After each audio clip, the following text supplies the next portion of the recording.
It is very symbolic that the Russians attacked Poland with drones right after the spokesperson for the Polish president said that it was necessary to demand reparations from Russia for the aggression of the Soviet Union and the occupation of Polish lands after September 17 in 1939.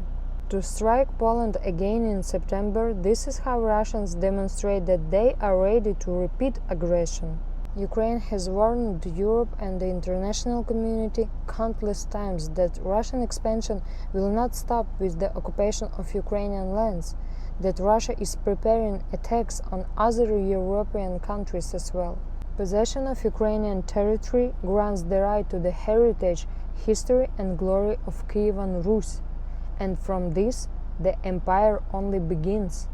Countries that were part of the Soviet Union, according to Russia, must return under its control, and then Moscow will try to occupy the next countries. The Muscovite drone attack on Poland is an act of intimidation, a show of aggression and complete determination. The Muscovites are analyzing how NATO countries react to threats, how fast Polish air defense responds, what exactly Poles use to shut down drones, and how the political leadership of Poland and NATO behave. These are tests. Drones of various types were launched, including those with decoys. Earlier, Russian drones with Polish SIM cards had been discovered, just as with Ukrainian SIM card, so they can be controlled through the cellular network. Drone attacks on a NATO country, Russia's and Belarus's Zapad 2025 military exercises near European borders, cementing partnership with Asian dictatorship and receiving full financial and political support from them. All of this is a part of Russia's well-planned preparation for the future military action. Today, the Zapad 2025 joint strategic military exercises have begun. For the first time since the start of full-scale war, Moscow is once again conducting military drills. This means they have enough soldiers and resources to carry them out without harming their position on the battlefield. Additionally, these exercises will once again be used to train newly mobilized soldiers. Before the invasion of Ukraine, Moscow conducted military exercises in Belarus in two stages. In the first stage, they created tension but withdrew their troops from the border after the drills ended. But during the second stage of the exercises, they launched the attack on Ukraine. With the support of the global South, Russia can survive, function, and, most important, wage wars despite Western pressure and sanctions.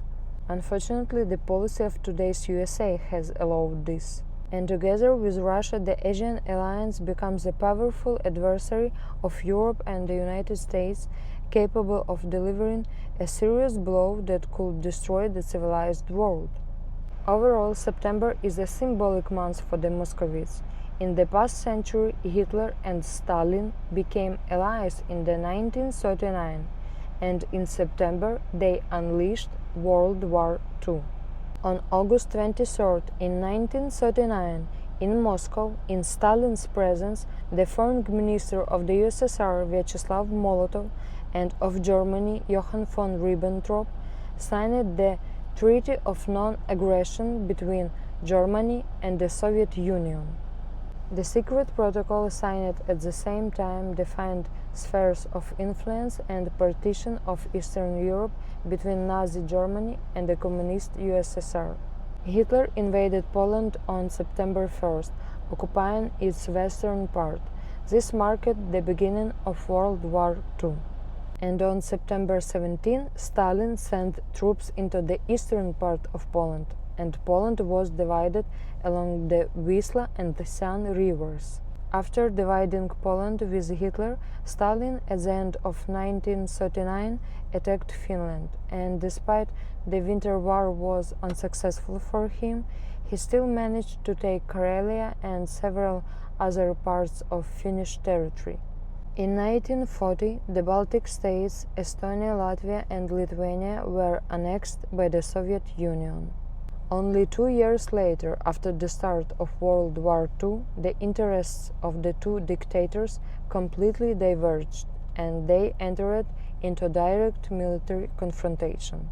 Now, right in front of us, new alliances of dictators are forming. North Korea, Russia, and China have enormous resources, and what most important, their citizens are ready to fight, ready to follow all orders. Unlike Europe and the United States, where people are not prepared for war and don't want to fight, they simply want to live peacefully and are not ready for the total militarization that security now demands. Don't forget to subscribe to this channel, and if you like content, you can support channel with PayPal or other options info in bio. It will be very nice for me. Moscow is constantly ramping up pressure, recently carried out another act of aggression, this time against European Commission President Ursula von der Leyen. On August 31st, while Ursula von der Leyen was flying from Poland to Bulgaria, her plane experienced navigation suppression by Russian systems and had to make an emergency landing, something that could have ended in a fatal air disaster. The head of the European Commission was touring EU frontline states, discussing measures to strengthen the bloc's defense readiness in response to Russia's aggression.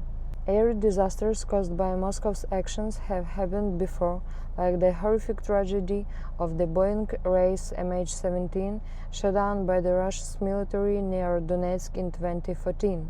And there is still no full clarity regarding the air crash near Smolensk, Russia, on April 10 in 2010 year, which took the lives of Polish President Lech Kaczynski and 95 others.